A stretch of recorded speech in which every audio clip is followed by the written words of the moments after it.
Hello everyone, welcome to my UPSC. जो current affair से related most important MCQs है वो डिस्कस करेंगे हम अभी। अगर आप असिस्टेंट प्रोफेसर की तैयारी कर रहे हैं, चाहे यूपीएचईएससी कर रहे हैं या फिर एमपीपीएससी की, मध्य प्रदेश असिस्टेंट प्रोफेसर की, या यूपीएचईएससी असिस्टेंट प्रोफेसर की, तो आप टेस्ट सीरीज ज्वाइन कर लीजिएगा इस नंबर पे कांटेक्ट करके भी, या वेबसाइट विजिट करके भी आप टेस्ट सीरीज ज्वाइन कर सकते हैं। उसमें आपको सिलेबस के कंप्लीट नोट्स, प्रैक्टिस सेट और डिटेल सॉल्यूशन पीडीएफ में प्रोवाइड करवाया जाता है। ये करंट अफेयर्स के जो क्वेश्चन करवा रहे हैं ये भी सब आपको पीडीएफ मिल जाता है। Let's begin. राष्ट्रीय मानवाधिकार आयोग के नए अध्यक्ष बने हैं। एनएचआरसी के नए अध्यक्ष कौन बने हैं? Justice V Rama Subramaniam. ये अभी रिसेंटली एनएचआरसी के नए अध्यक्ष बनाए गए हैं। बी इसका करेक्ट आंसर है। देश का पहला डिजिटल म्यूजियम अभय प्रभावना ये किस राज्य में स्थापित किया गया है? ये पहला डिजिटल म्यूजियम है देश का, महाराष्ट्र में स्थापित किया गया है। किससे रिलेटेड है ये अभय प्रभावना? जैन धर्म का जो इतिहास है, जैन धर्म की जो फिलॉसफी है, जैन धर्म का दर्शन है, उसे रूबरू करवाता है। महाराष्ट्र में है। इसको किसने बनाया है? जो Firodia institute of philosophy, culture and history, इस इंस्टीट्यूट ने इसको बनाया है। Firodia institute of philosophy, culture and history ने। मुंबई पुणे जो हाईवे है, मुंबई पुणे राजमार्ग, उस पे स्थित है। ये एक जगह है वहां पे, पारवड़ी, वहां पे स्थापित किया गया है इसको। भारतीय नौसेना ने हाल ही में रसद, शिक्षा, अनुसंधान और प्रशिक्षण के लिए किसके साथ हाथ मिलाया है? ये नौसेना का है। नौसेना ने अभी रिसेंटली जो गति शक्ति यूनिवर्सिटी है उसके साथ एक समझौता किया है, और इसके तहत ही भारतीय नौसेना रसद संबंधी शिक्षा, अनुसंधान, जो प्रशिक्षण है, इसको बढ़ावा देने के लिए गति शक्ति विश्वविद्यालय के साथ। गति शक्ति विश्वविद्यालय कहाँ है? ये गुजरात में है,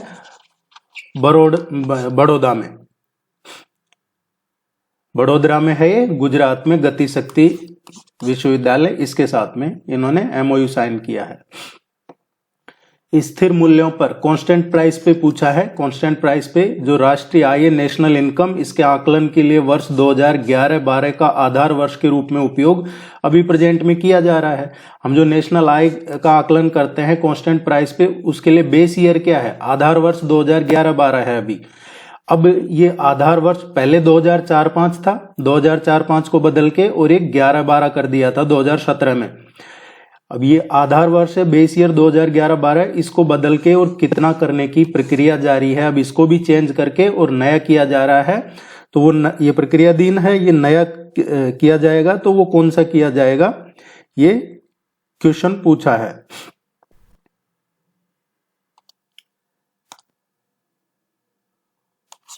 अब इसको 22-23 किया जाएगा। तो बेस ईयर अब ये प्रक्रियाधीन है, जैसे हो जाएगा आपको अपडेट दे देंगे। यहाँ पे रेगुलर आप विजिट करते रहिएगा। अगर चैनल को सब्सक्राइब कर रखा है तो फिर हम अपडेट करवाते रहते हैं टाइम पे। केंद्र सरकार ने किस वर्ष तक फोर्टिफाइड चावल की सार्वभौमिक आपूर्ति जारी रखने को मंजूरी दी है? जो फोर्टिफाइड राइस है, इसकी मंजूरी कब तक जारी रखने के लिए दी है केंद्र सरकार ने? सरकार ने ये जुलाई 2024 से और दिसंबर 2028 तक, ये जुलाई 2024 तक के लिए ही था पहले। अब इसको आगे करके जुलाई 2024 से दिसंबर 2028 तक फोर्टिफाइड चावल सार्वभौमिक आपूर्ति जारी रखने की ये मंजूरी दी है। भारत कजाकिस्तान संयुक्त सैन्य अभ्यास काजिंद 2024 का 8वां संस्करण कहां आयोजित किया गया है? ये काजिंद 2024 का अभी रिसेंटली जो हुआ है, 8वां इसका एडिशन हुआ है। और ये कहाँ पे आयोजित किया गया है? इसका आयोजन किया गया है उत्तराखंड का जो सूर्या फॉरेन ट्रेनिंग नोड है उसमें। उत्तराखंड में सूर्या फॉरेन ट्रेडिंग नोड है, और ये कहाँ पे? उत्तराखंड में, औली में। इसका अभी 8वां संस्करण था ये। सी इसका करेक्ट आंसर है। किस अभिनेता को 2024 में प्रतिष्ठित दादा साहब फाल्के पुरस्कार से सम्मानित किया गया है? 2024 का दादा साहब फाल्के पुरस्कार ये किसको दिया गया है? मिथुन चक्रवर्ती को दिया गया है।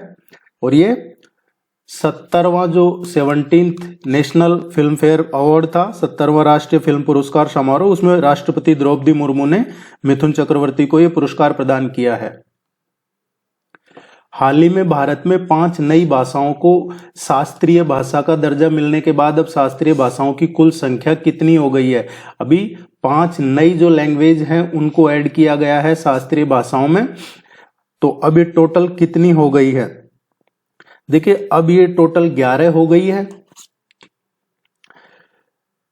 शास्त्रीय भाषाओं में 2004 में तमिल को, इसके अलावा संस्कृत को 2005 में, तेलुगु और कन्नड़ को 2008 में, मलयालम को 2013 में, उड़िया को 2014 में, ये पहले से ही शास्त्रीय भाषाओं का दर्जा दिया हुआ है। अभी अक्टूबर 2024 में इसमें 5 और नई जोड़ दी है, 6 पहले से ही थी और 5 जो नई जोड़ी है मराठी, पाली, प्राकृत, असमिया और बंगाली। प्राकृत, असमिया, मराठी, पाली, ये 5 और नई जोड़ दी गई है, तो टोटल 11 हो गई है।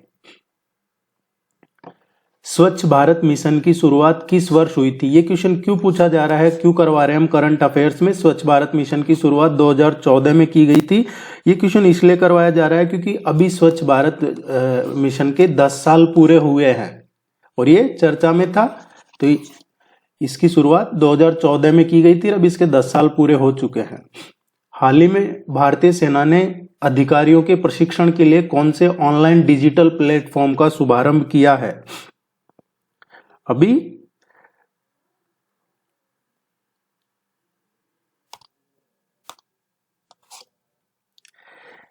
ये एकलव्य प्लेटफॉर्म है। इसको गांधीनगर में जो है भास्कराचार्य राष्ट्रीय अंतरिक्ष अनुप्रयोग एवं भू सूचना विज्ञान संस्थान, उसने डेवलप किया है। भारतीय सेना के अधिकारियों के प्रशिक्षण के लिए ये ऑनलाइन डिजिटल प्लेटफॉर्म है एकलव्य। और इसको किसने विकसित किया है, डेवलप किसने किया है? गुजरात गांधीनगर में है भास्कराचार्य राष्ट्रीय अंतरिक्ष अनुप्रयोग एवं भू सूचना विज्ञान संस्थान, उसने।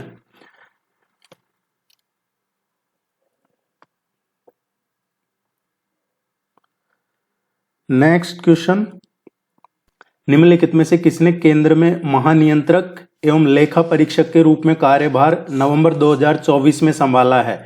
ये पूछा हमसे। नया CAG, controller and auditor general, अभी कौन बने हैं नए, जिन्होंने अभी रिसेंटली ज्वाइन किया है? तो नए कैग बने हैं के संजय मूर्ति अभी नए कैग बने हैं, ये ध्यान रखिएगा। महानियंत्रक एवं लेखा परीक्षक ये के संजय मूर्ति को बनाया गया है। इनसे पहले जीसी मुर्मू थे, जीसी मुर्मू से पहले राजीव महर्षि थे, है ना? सी इसका सही आंसर है। देश की सबसे बड़ी तेल कंपनी इंडियन ऑयल कॉरपोरेशन के चेयरमैन पद पर किसकी नियुक्ति की गई है? ये IOCL का नया चेयरमैन किसे बनाया गया है? ये सबसे बड़ी तेल कंपनी है, इसका नया चेयरमैन बनाया है अरविंद सिंह साहनी को। अगर आपके सिलेबस में पर्सन इन न्यूज है तो इस तरीके के क्वेश्चन आप एक्सपेक्ट कर सकते हैं, चाहे वो कैग के हो या ये हो। जो अद्यतन उपलब्ध आंकड़ों के अनुसार भारत के किस राज्य या केंद्र शासित प्रदेश में कच्छ वनस्पति आवरण क्षेत्र सबसे अधिक है? देखिए कच्छ वनस्पति आवरण का पूछा है, कौन से राज्य या केंद्र शासित प्रदेश में है अभी लेटेस्ट आंकड़ों के हिसाब से। और ये कच्छ वनस्पति दे रखा है, तो ये कच्छ से कंफ्यूज नहीं होना, ये कच्छ गुजरात वाला कच्छ नहीं है, वो रण कच्छ ऑफ रण वो वाला नहीं है। ये है कच्छ वनस्पति को कहा जाता है मैंग्रोव्स। जो मैंग्रोव्स है वो पूछा है। कच्छ वनस्पति क्या है? मैंग्रोव। और ये सबसे ज्यादा अभी कहां है? पश्चिम बंगाल में।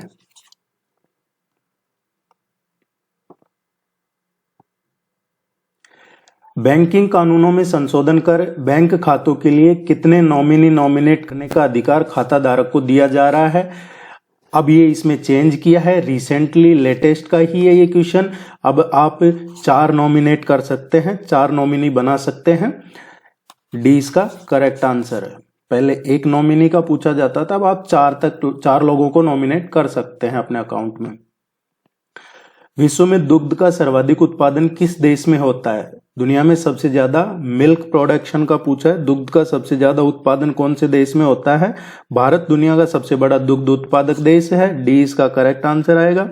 लगभग 23-24% के आसपास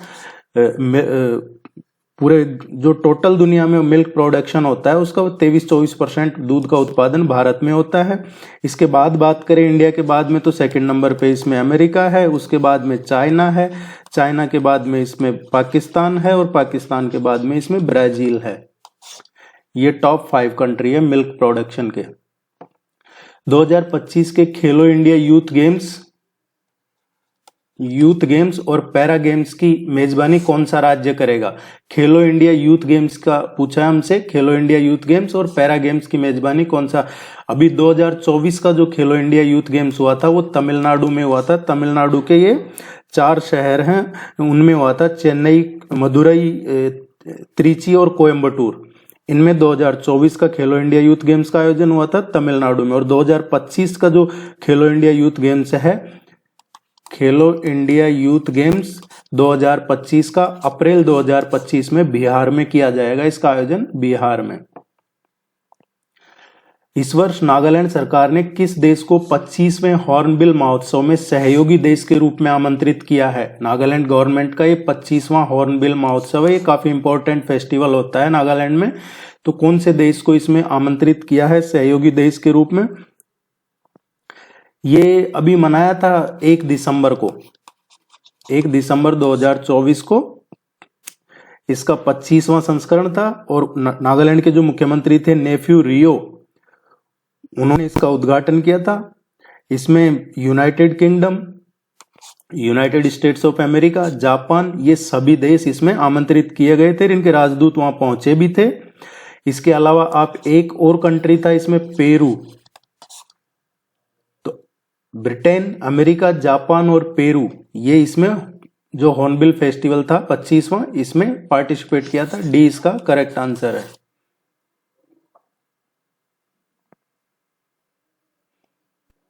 वीडियो को लाइक जरूर कीजिएगा, चैनल को सब्सक्राइब कर लीजिए, ये मैं और सपोर्ट रहेगा आपका तो ये अच्छा है, आपको भी रेगुलर नोटिफिकेशन मिलता रहेगा और हमें भी सपोर्ट मिलेगा। आप अगर चैनल को सब्सक्राइब करते हैं, वीडियो को लाइक करते हैं। टेस्ट सीरीज के लिए इस नंबर पे कांटेक्ट कर लीजिएगा अगर आप असिस्टेंट प्रोफेसर की तैयारी कर रहे हैं।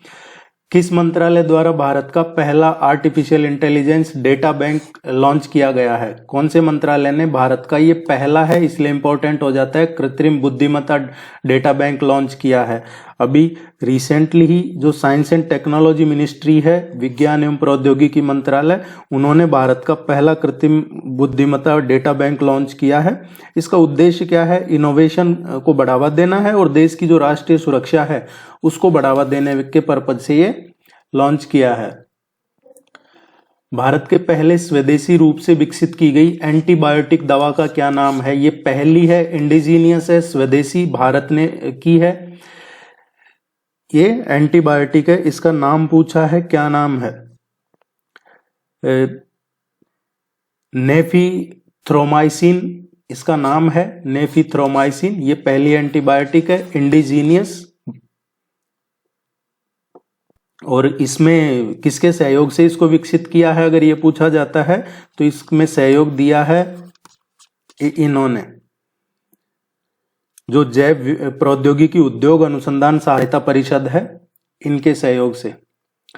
इसरो ने गगनयान मिशन के लिए किस देश की स्पेस एजेंसी के साथ समझौता किया है? गगनयान मिशन का पूछा है, गगनयान मिशन के लिए कौन से देश की जो स्पेस एजेंसी है उसके साथ इसरो ने समझौता किया है? इसरो ने अभी रिसेंटली, देखिए, एक तो ये भारत का पहला मानव अंतरिक्ष मिशन है, जो गगनयान है ये पहला मानव अंतरिक्ष मिशन है और इसमें 3 लोगों को भेजा जाएगा अंतरिक्ष में। 3 लोगों का एक दल है, उसको भेजा जाएगा और ये पृथ्वी से 300-400 किलोमीटर की हाइट पे पृथ्वी का चक्कर लगाएगा और उसके बाद इस दल को सुरक्षित वापस पृथ्वी पे लाया जाएगा। इसरो इसको 2025 में लॉन्च करने की योजना बना रहा है, इसलिए ये आपके हर एग्जाम पॉइंट ऑफ व्यू से, आप किसी भी कॉम्पिटिटिव एग्जाम की तैयारी कर रहे हो, ये आपके लिए इंपॉर्टेंट हो जाता है। इसरो ने इसमें अभी रिसेंटली जो ASA है, ऑस्ट्रेलियन स्पेस एजेंसी, उसके साथ में ये समझौता किया है। सी इसका करेक्ट आंसर आएगा।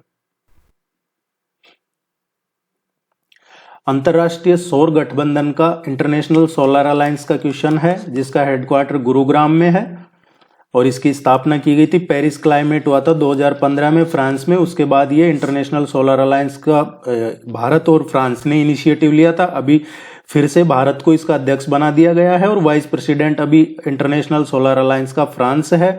104वां पूर्ण सदस्य कौन सा देश बना है? ये आर्मेनिया अभी रिसेंटली इसका 104वां पूर्ण देश बन गया है। इसमें मेंबर तो कई और भी कंट्री है, लेकिन पूर्ण मेंबर की बात हो रही है, पूर्ण रूप से सदस्य। विश्व में स्वर्ण का सर्वाधिक उत्पादन किस देश में होता है? दुनिया में सबसे ज्यादा स्वर्ण का उत्पादन पूछा है, सोने का उत्पादन, गोल्ड प्रोडक्शन में कौन सा देश अभी पहले नंबर पे है? ये चाइना आ गया है पहले नंबर पे। सी इसका करेक्ट आंसर आएगा। टॉप 20 टॉप 10 में इंडिया नहीं है। हाल ही में जारी नेटवर्क रेडीनेस इंडेक्स 2024 में भारत को दुनिया भर के देशों में कौन सा स्थान मिला है? जो ये नेटवर्क रेडीनेस इंडेक्स है, ये इसमें भारत को अभी कौन सा रैंक मिला है ये पूछा है। देखिए, इससे पहले 2023 का जो ये इंडेक्स आया था, NRI index, network readiness index, इसमें 2023 में जो भारत की रैंक थी वो 60वीं रैंक थी, 60th। और 2024 का जो आया है, इसमें भारत की 49वीं रैंक है। 11 रैंक का इसमें सुधार हुआ है, 11 पायदान का सुधार हुआ है।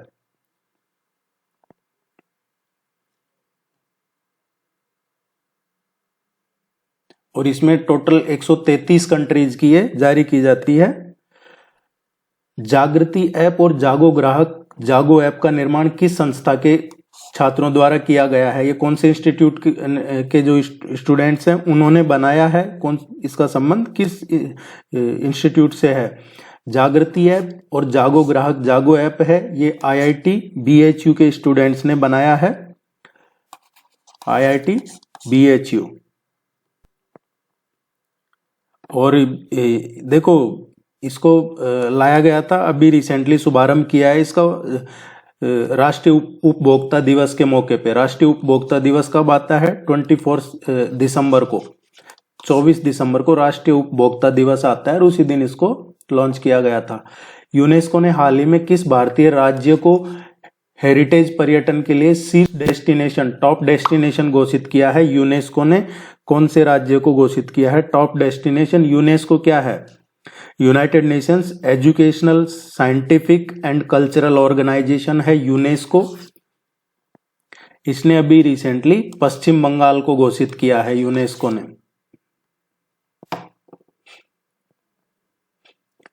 एशियन डेवलपमेंट बैंक के 11वें नए अध्यक्ष कौन बने? 11वें अध्यक्ष के बारे में पूछा है और वो ही अभी नए अध्यक्ष बने हैं रिसेंटली एशियन डेवलपमेंट बैंक के। एशियन डेवलपमेंट बैंक है, ये कहाँ है? फिलीपींस में है। इसका हेडक्वार्टर मनीला में है और इसके बोर्ड की सर्वसम्मति से अभी मासातो कांडा को बनाया गया है। मासातो कांडा ये अभी एशियन डेवलपमेंट बैंक के नए अध्यक्ष हैं।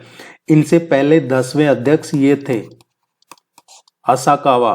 मासातो कांडा कौन है? मासातो कांडा है, ये अभी प्रेजेंट में थे जापान के जो प्राइम मिनिस्टर हैं उनके, और जो जापान के फाइनेंस मिनिस्टर है, वित्त मंत्री, उनके विशेष सलाहकार के रूप में काम कर रहे थे ये। तो जापान के वित्त मंत्री और जापान के प्रधानमंत्री के स्पेशल एडवाइजर थे मासातो कांडा, और ये एशियन डेवलपमेंट बैंक के भी नए अध्यक्ष बने हैं। ब्रह्मोस एरोस्पेस के नए प्रमुख कौन बने हैं? ब्रह्मोस एरोस्पेस ये DRDO का है, DRDO का है ये ब्रह्मोस एरोस्पेस। इसके नए जो DG बनाए गए हैं ये doctor JR Joshi, doctor Jayatirtha Raghavendra Joshi को बनाया गया है 1 दिसंबर 2024 को। ICC under nineteen women's T20 world cup 2025 का आयोजन किस देश में किया है? ये ICC 2025 है। इसका अंडर-19 का आयोजन अभी हाल ही में मलेशिया ने किया था। इसमें लगभग 19 टीमों ने भाग लिया था। 2023 की बात करें अगर हम, 2023 में इसका आयोजन कहाँ पे किया गया था? 2023 में दक्षिण अफ्रीका में इसका आयोजन किया गया था और वो भारत ने जीता था। भारत ने फाइनल में इंग्लैंड को हरा के और ये टूर्नामेंट जीता था साउथ अफ्रीका में 2023 का। हर 2 साल में होता है ये। और इसमें इसका जो दूसरा एडिशन हुआ है ये 2025 में हुआ है। और दूसरा एडिशन में भी थाईलैंड और मलेशिया ने इसकी संयुक्त रूप से किया था, लेकिन थाईलैंड बाद में हट गया था, तो मलेशिया इसका सही आंसर है। शुरू में तो थाईलैंड और मलेशिया ही थे इसके, लेकिन थाईलैंड बाद में इसकी मेजबानी करने से पीछे हट गया, तो मलेशिया ने इसका आयोजन किया है। अब जो 2027 में होगा, इसके बाद में नेक्स्ट 2027 में होगा, आईसीसी अंडर 19 की बात कर रहे हैं हम। ये नेपाल और बांग्लादेश दोनों इसकी मेजबानी करेंगे। और अभी जो हुआ है 2025 में, इसमें भारत ने दक्षिण अफ्रीका को 9 विकेट से हरा के और दूसरी बार जीता है। पहली बार में दक्षिण अफ्रीका में हुआ था, वहां इंग्लैंड को हरा के जीता था। इस बार फाइनल में दक्षिण अफ्रीका को हरा के और फिर से भारत जीता है, और ये मलेशिया में हुआ है। हाल ही में प्रधानमंत्री नरेंद्र मोदी ने Ken Betwa river link project का शिलान्यास किया है। ये किन 2 राज्यों की संयुक्त परियोजना है? केन बेतवा, ये जो रिवर लिंक प्रोजेक्ट है, इसका एक आयोजन अभी किया था इन्होंने खजुराहो में, मध्य प्रदेश खजुराहो में। और वहां पे ओंकारेश्वर जो फ्लोटिंग सोलर परियोजना है उसका भी उद्घाटन किया था इन्होंने। इसमें जो बेतवा रिवर है वो, उसका शुरुआत है वो मध्य प्रदेश में जो शिवपुरी और अशोकनगर जिले हैं उनकी सीमा पे है। एक गांव है दिदोनी, वहां से शुरुआत है। और इस पे एक्चुअली एक बांध बनाया जाएगा, जैसे कि बेतवा नदी पे बैराज, कोटा बैराज बनाया जाएगा। और इसमें जो मेन डिस्ट्रिक्ट कवर होंगे मध्य प्रदेश के, वो आपके पन्ना, टीकमगढ़, छतरपुर, सागर, दामोह, दतिया, विदिशा, शिवपुरी, रायसेन, ये जिलों को लाभ मिलेगा। उत्तर प्रदेश की बात करें तो उत्तर प्रदेश में आपको बांदा, महोबा, झांसी, ललितपुर, ये जिलों को लाभ होगा। तो ये उत्तर प्रदेश और मध्य प्रदेश की है Ken Betwa river link project. हाल ही में भारत के पहले बायो बिटुमिन राष्ट्रीय राजमार्ग का उद्घाटन किस राज्य में किया है? जो नितिन गडकरी जी हैं, सड़क परिवहन मंत्री, केंद्रीय मंत्री हैं नितिन गडकरी जी, वो कई उनकी जो कहीं चर्चा होती है, वो कहीं भी तो हमेशा इसका जिक्र करते हैं वो, कि मैं जो नेशनल हाईवे बनाऊंगा उनमें बायो बिटुमिन का यूज करूंगा। और अब इन्होंने शुरुआत कर भी दी है इसकी। 1 किलोमीटर में ये 15% यूज कर रहे हैं इसका, 15% बायो बिटुमिन मिला रहे हैं 1 किलोमीटर नेशनल हाईवे में। और इसकी शुरुआत नागपुर मानसर नेशनल हाईवे है, वहां से की है इन्होंने। महाराष्ट्र में है ये, नागपुर से और मानसर जो नेशनल हाईवे है उसमें किया जा रहा है। NH44 है ये।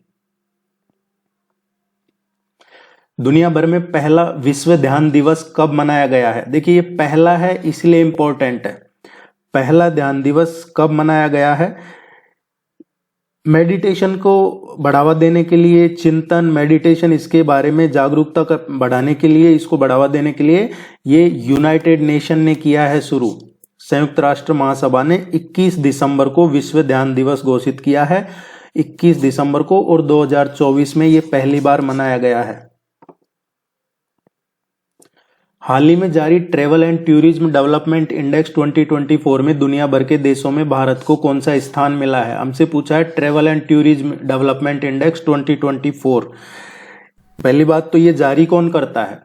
Travel and tourism development index, ये वर्ल्ड इकोनॉमिक फोरम है, विश्व आर्थिक मंच, ये प्रकाशित करता है, ये जारी करता है। ये इसके द्वारा प्रकाशित होती है ये रिपोर्ट, ये सूचकांक। इसमें टोटल 119 देशों का ये सूचकांक आया है, जिसमें भारत का 39 है। वीडियो को लाइक जरूर कीजिएगा, चैनल को सब्सक्राइब कीजिएगा, यह आपसे रिक्वेस्ट रहेगी। मिस इंडिया यूएसए 2024 का खिताब किसने जीता? ये पूछा है miss India USA. Miss India USA 2024, ये किताब किसने जीता है? ये कैटलिन सैंड्रा नील ने जीता है। भारतीय मूल की है ये, इसलिए इसका नाम है मिस इंडिया यूएसए। ये कैलिफोर्निया यूनिवर्सिटी में पढ़ती हैं, सेकेंड ईयर में, 19 साल की। हिंदी के लिए साहित्य अकादमी पुरस्कार 2024 किसे मिला है? साहित्य अकादमी पुरस्कार के क्वेश्चन आपके एग्जाम में पूछे जाएंगे, हम यहाँ डिस्कस कर रहे हैं हिंदी के लिए साहित्य अकादमी पुरस्कार किसे दिया गया है। साहित्य अकादमी पुरस्कारों की घोषणा अभी रिसेंटली हुई है। इसमें हिंदी के लिए गगन गिल को दिया गया है। और अगर आपसे इंग्लिश का पूछा जाता है तो इंग्लिश के लिए इनको मिला है साहित्य अकादमी पुरस्कार इंग्लिश, और हिंदी के लिए गगन गिल को मिला है।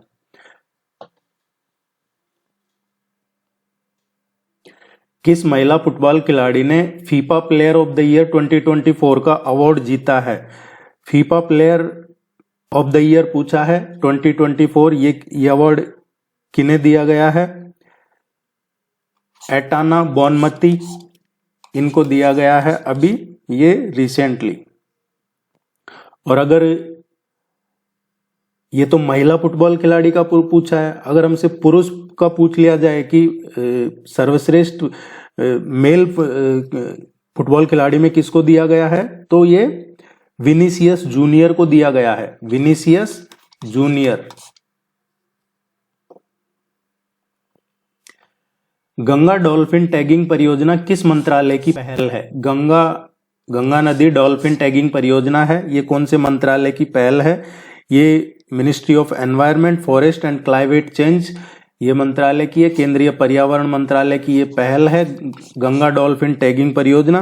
अब हमसे इसमें ये तो पूछ लिया कौन से मंत्रालय की है, ये भी पूछा जा सकता है कि इसका आयोजन कहाँ किया गया है। ये परियोजना की शुरुआत कहाँ से की गई है? आसाम से। नहीं, बहुत सारे गंगा उत्तर प्रदेश, उत्तराखंड इस तरीके से कर देंगे। तो इसका जो पहली बार गंगा नदी डॉल्फिन टैगिंग का आयोजन है ये किया है असम में। और गंगा नदी है, गंगा नदी का जो इसके बारे में 20 का करेक्ट आंसर आएगा। आईएनएस निर्देशक किस उद्देश्य के लिए डिजाइन किया है? आईएनएस निर्देशक का पूछा है।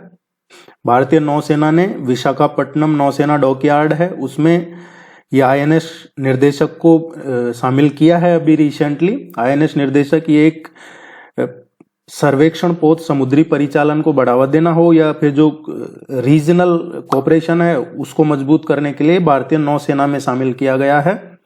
और एक परियोजना चला रखी है नौसेना में, एसवीएल, सर्वे विजल लार्ज, सर्वेक्षण पोर्ट लार्ज परियोजना। और इसके दूसरा पोत है ये आईएनएस निर्देशक, इसको अभी multi beam echo sounders and autonomous under water vehicle जैसी इसके पास काफी एडवांस टेक्नोलॉजी से डेवलप किया है, कमीशन किया गया है।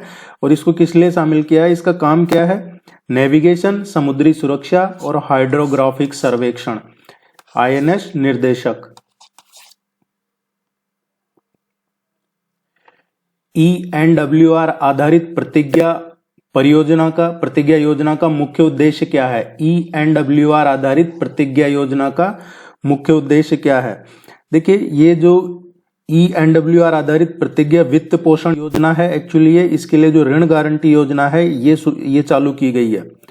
क्या है ये? ऋण गारंटी योजना है। इसमें जो फसल कटाई हो गई उसके बाद में जो वित्त पोषण है उसको बढ़ावा देना हो, या किसान के लिए जो संकटकालीन बिक्री है। कई बार क्या होता है, किसान जब संकट चल रहा है उस टाइम पे भी बेच देता है फसल को, तो उससे रोकने के लिए किसान को ये ऋण दिया जाए, ऋण गारंटी योजना, ताकि वो बहुत ऐसा नहीं हो कि कम दाम में भी अपनी फसल को किसी संकट के टाइम पे बेचे, वो जब उसको लगे मार्केट में अच्छा है उस टाइम पे बेचे। इस तरीके की है ये, छोटे किसानों को संकट में फसल बेचने से बचाने के लिए ENWR।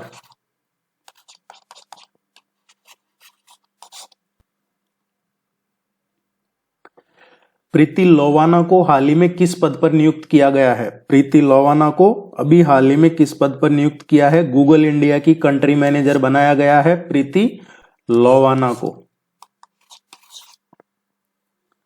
और इनसे पहले कौन कौन था? प्रीति लोवाना से पहले गूगल इंडिया की कंट्री मैनेजर कौन था? संजय गुप्ता थे। संजय गुप्ता, अभी Preeti Lobana Google India country manager Bharat के लिए। आर्कटिक रिपोर्ट कार्ड किस संगठन द्वारा प्रकाशित किया गया है? आर्कटिक रिपोर्ट कार्ड है, ये राष्ट्रीय महासागरीय और वायुमंडलीय प्रशासन है, इसने जारी किया है। National Oceanic and Atmospheric administration.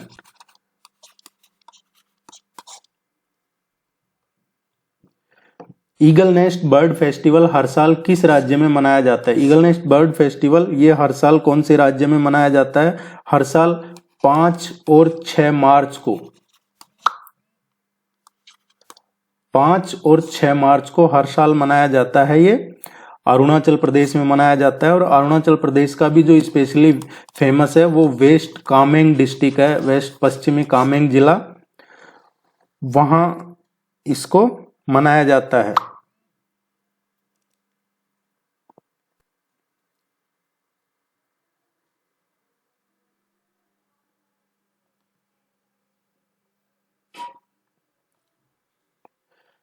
भारतीय रिजर्व बैंक का नया गवर्नर किसे नियुक्त किया गया है? भारतीय रिजर्व बैंक का, देखिए एक तो हमने पढ़ लिया कैग का, नया कैग बनाया गया है। अब आरबीआई का नया गवर्नर कौन बनाया गया है? नेशनल ह्यूमन राइट्स कमीशन का नया कौन अध्यक्ष बनाया है? ये क्वेश्चन यहाँ से हर एग्जाम में पूछा जाता है। रिजर्व बैंक के जो नए गवर्नर बनाए गए हैं, संजय मल्होत्रा को बनाया गया है। रिजर्व बैंक के नए गवर्नर संजय मल्होत्रा बने हैं और ये अगले 3 साल के लिए इनको बनाया गया है। 1 दिसंबर 2000, ये अभी 11 दिसंबर 2024 को इन्होंने कार्यभार ग्रहण किया है। 11 दिसंबर 2024 से अगले 3 साल के लिए Sanjay Malhotra Reserve Bank of India के गवर्नर रहेंगे।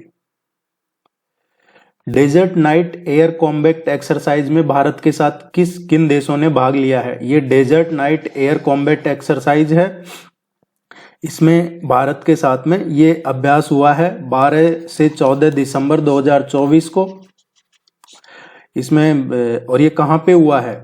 जो कराची है,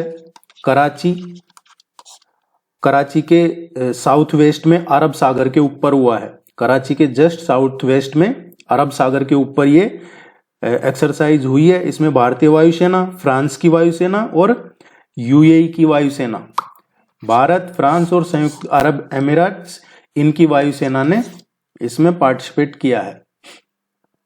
राष्ट्रपति द्रौपदी मुर्मू ने किस देश के सेना प्रमुख को भारतीय सेना के जनरल की मानद रैंक से सम्मानित किया है? राष्ट्रपति द्रौपदी मुर्मू ने अभी हाल ही में कौन से देश के आर्मी चीफ को, सेना प्रमुख को भारत सेना के जनरल मानद रैंक की उपाधि दी है? ये नेपाल के सेना प्रमुख हैं, जनरल अशोकराज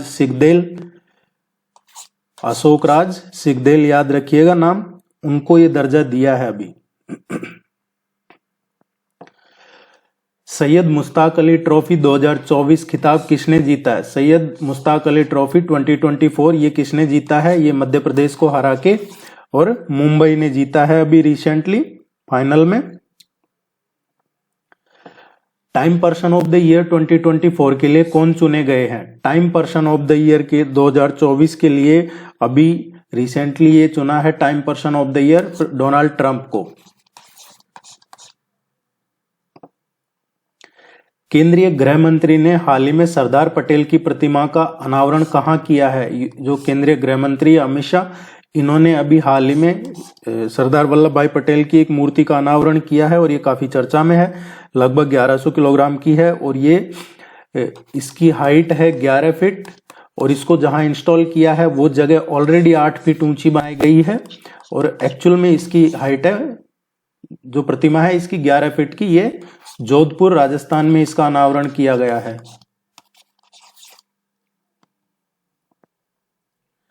हाल ही में चर्चा में रहा सोनई रूपई वन्यजीव अभ्यारण्य किस राज्य में स्थित है? सोनई रूपई वन्यजीव अभ्यारण्य है, ये कौन से राज्य में स्थित है? ये चर्चा में रहा है अभी। ये रॉयल बंगाल टाइगर है।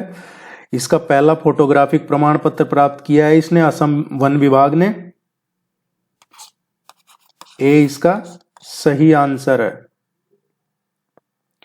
यहाँ पे जो उपोष्ण कटिबंधीय जलवायु रहती है। और असम वन विभाग ने सोनाई रूपाई वन्यजीव अभ्यारण्य में रॉयल बंगाल टाइगर का पहला फोटोग्राफिक प्रमाण पत्र प्राप्त किया है। कायाकल्प योजना किस मंत्रालय द्वारा शुरू की गई है? कायाकल्प योजना कौन से मिनिस्ट्री ने शुरू की गई है? सफाई, स्वच्छता, संक्रमण नियंत्रण, इसके लिए ये कायाकल्प योजना शुरू की गई है। साफ सफाई हो, स्वच्छता हो, संक्रमण ना हो सार्वजनिक स्थानों पे। ये स्वास्थ्य एवं परिवार कल्याण मिनिस्ट्री ने इसको शुरू किया है। किस देश ने पानी की कमी के कारण आपातकाल की घोषणा की है? कौन से देश में अभी हाल ही में पानी की कमी की वजह से यहाँ पे 2 महीने का 60 डेज का इमरजेंसी लगाया था, नेशनल इमरजेंसी। ये इक्वाडोर में लगाया गया था पानी की कमी की वजह से ये नेशनल इमरजेंसी। उद्योगों का वार्षिक सर्वेक्षण 2022-23 किस मंत्रालय द्वारा जारी किया गया है? जो इंडस्ट्रीज हैं उनका इकोनॉमिक ये एनुअल सर्वे आया है उद्योगों से संबंधित 22-23 का। तो ये किसने जारी किया है?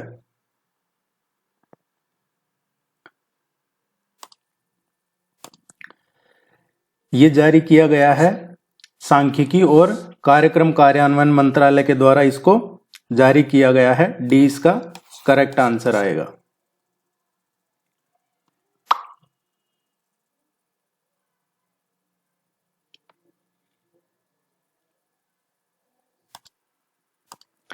भारतीय सेना के K9 वज्र टी तोपों का निर्माण किस कंपनी से कराने के लिए अनुबंध रक्षा मंत्रालय ने किया है? अभी ये K9 वज्र टी तोप हैं, इनका निर्माण आर्मी ने किसके साथ ये अभी रिसेंटली MOU किया है? ये L&T करेगा, लार्सन एंड ट्यूब्रो। अमेरिकी ग्लोबल फाइनेंस पत्रिका ने वर्ष 2024 में भारत के सर्वश्रेष्ठ बैंक के रूप में किस बैंक को पुरस्कृत किया गया है? ये जो ग्लोबल फाइनेंस मैगजीन है इसने recently state bank of India को।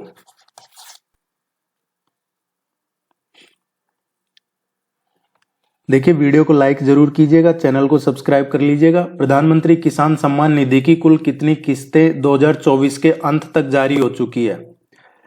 अभी नेक्स्ट जो जारी होगी वो फरवरी 2025 में होगी। हर 4 महीने में 1 किस्त जारी होती है। टोटल साल में 3 किस्त जारी होती है, तो हर 4 महीने में 1 किस्त जारी होती है। फरवरी 2025 में इसकी 19वीं किस्त जारी होगी। तो अब तक 2024 में इसकी 18 किस्तें जारी हो चुकी है।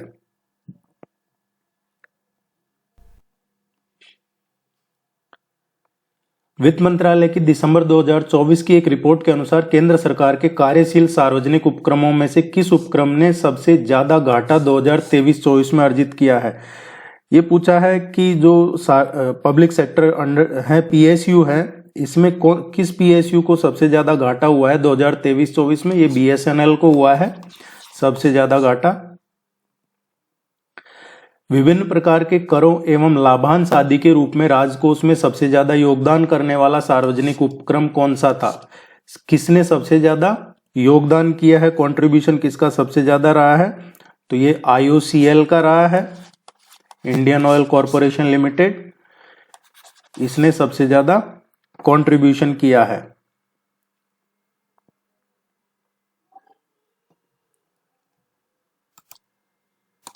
भारत में आयकर रिटर्न जमा करवाने वालों की संख्या 2023-24 में लगभग कितनी थी?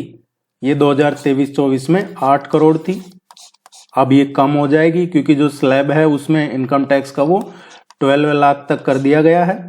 तो इसमें जहां तक है उम्मीद ये की जा रही है कि 1 करोड़ के आसपास 1 करोड़ इसमें कम हो सकते हैं और कुछ नए ऐड भी हो सकते हैं। तो देखना होगा एग्जैक्ट तो क्या आता है, लेकिन 23-24 में 8 करोड़ लोगों ने इनकम टैक्स दिया है। 16वीं एशियाई सर्वोच्च लेखा परीक्षा संस्थाओं के संगठन, ये इसकी सभा का आयोजन कहाँ हुआ है? ASOSAI, ये है एशियाई सर्वोच्च लेखा परीक्षा संस्थानों का संगठन। इसकी अभी 16वीं सभा हुई है, ये नई दिल्ली में हुई है। अंत्योदय दिवस किसकी जयंती के उपलक्ष्य में मनाया जाता है? अंत्योदय दिवस मनाया जाता है पंडित दीनदयाल उपाध्याय की जयंती पे अंत्योदय दिवस मनाया जाता है। और इसकी शुरुआत कब हुई थी? 2014 में इसकी शुरुआत की गई थी। अंत्योदय दिवस पंडित दीनदयाल उपाध्याय, और 2014 में इसकी शुरुआत की गई थी। बाल पोर्नोग्राफी देखना, रखना, रिपोर्ट न करना किस अधिनियम के अंतर्गत यौन अपराधों में शामिल नहीं है? ये सर्वोच्च न्यायालय ने, सुप्रीम कोर्ट ने, ये जो पॉक्सो अधिनियम है और जो इंफॉर्मेशन एंड टेक्नोलॉजी एक्ट है, सूचना प्रौद्योगिकी अधिनियम, इसके तहत जो भारतीय दंड संहिता है इसमें शामिल माना है इसको। किसमें शामिल माना है? भारतीय दंड संहिता में। अभी रिसेंटली सुप्रीम कोर्ट ने एक और आदेश दिया था, कोई जजमेंट दिया था, जिसमें कि अगर ये हस्बैंड है, ये वाइफ है और ये कोई अदर है, अब वाइफ का कहीं किसी अदर की वजह से कोई बच्चा पैदा होता है तो उसका बाप भी हस्बैंड ही होगा। इस तरीके के का फैसला दिया है सुप्रीम कोर्ट ने अभी रिसेंटली। पता नहीं क्या लॉजिक है इसके पीछे। विश्व गैंडा दिवस 2024 पर प्रधानमंत्री मोदी ने किस राष्ट्रीय उद्यान का दौरा किया है?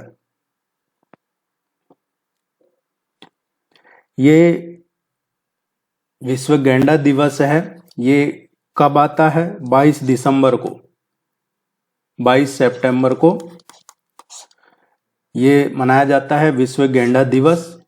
और इस पे प्राइम मिनिस्टर ने जो दौरा किया था, असम में काजीरंगा नेशनल पार्क है असम का, ये काफी फेमस है, वन हॉर्न राइनोज के लिए फेमस है ये, यहाँ का दौरा किया था। भारत के नए वायुसेना प्रमुख अमरप्रीत सिंह से पहले वायुसेना प्रमुख कौन थे? अभी नए वायुसेना प्रमुख कौन है? अमरप्रीत सिंह। अमरप्रीत सिंह जी से पहले वायुसेना प्रमुख थे विवेक राम चौधरी, और अभी हैं अमरप्रीत सिंह। भारत का पहला शुक्र मिशन कब प्रक्षेपित किया जाएगा? शुक्र मिशन पहला भारत का, ये कब प्रक्षेपित किया जाएगा? शुक्र मिशन को प्रक्षेपित करने की योजना है 2028 में, 2028 में।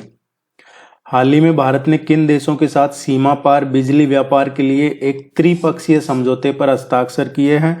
ये त्रिपक्षीय नेपाल, भारत और बांग्लादेश, इनके बीच में हुआ है।